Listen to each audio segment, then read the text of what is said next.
Mm.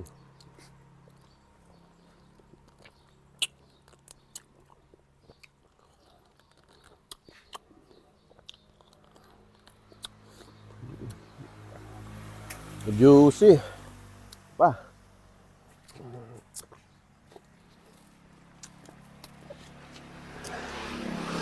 Wow. Sarap. Fresh na fresh. Ito pa. Alright, Honey Pops. Dami.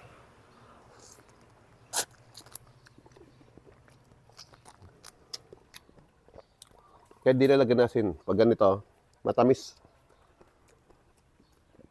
Matamis na.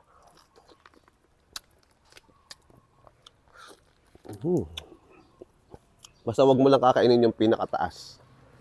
Mangangat yung lalamunan. Honey Pops. At